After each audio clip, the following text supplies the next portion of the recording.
Hi guys! Welcome back to my YouTube channel. For today's video guys, magluluto naman ako ngayon ng ginataang alimasag. Mayroon tayong mga sangkap dito gaya ng ating gulay, gata, yung ating alimasag at yung ating gagamiting mga ricado guys.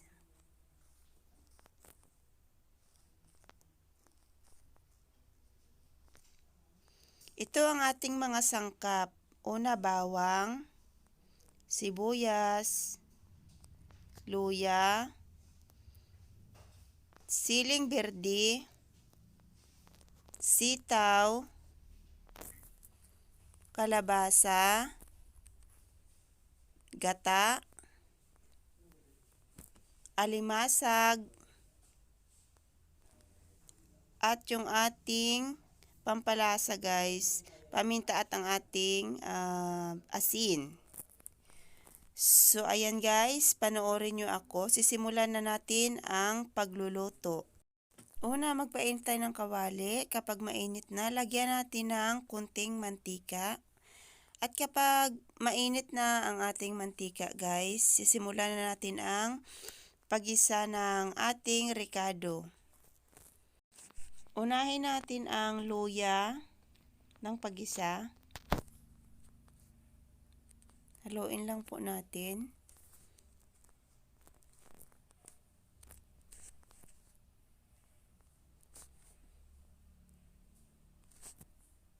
Isunod natin ang bawang at ang ating sibuyas.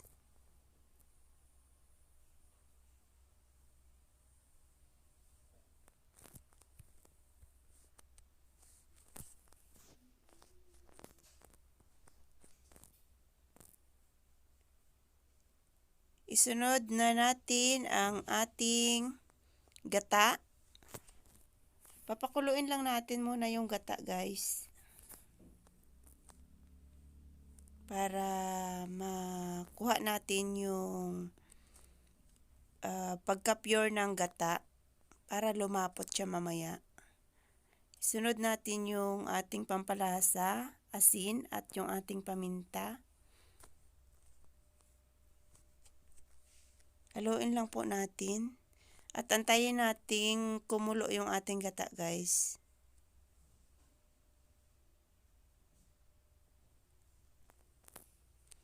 Ayan, haluin lang natin. Kumulo na po yung ating gata.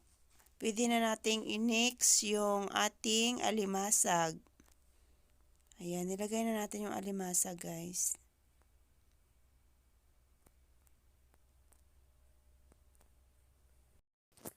Haluin lang po natin guys.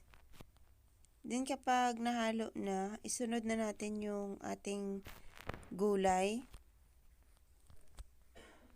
Ilagay na natin yung kalabasa.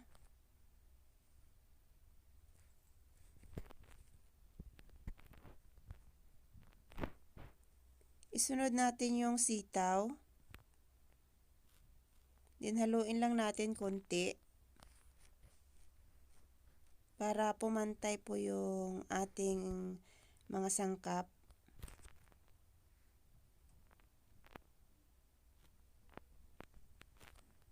Pagkatapos nyan guys, takpan natin at iwan natin ng 10 minutes.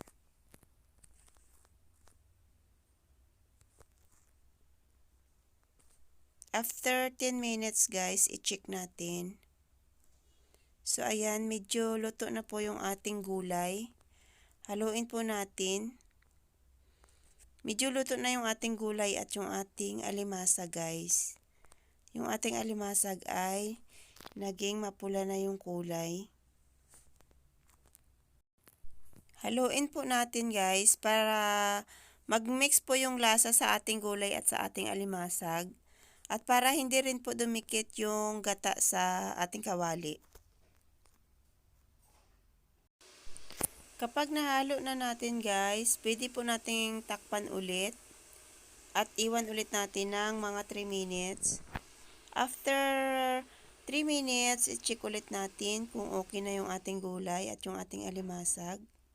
So ayan guys, luto na yung gulay at ang ating alimasag. Ilagay na natin yung ceiling green at haluin natin ulit para ma-mix yung ating gata sa ating alimasag.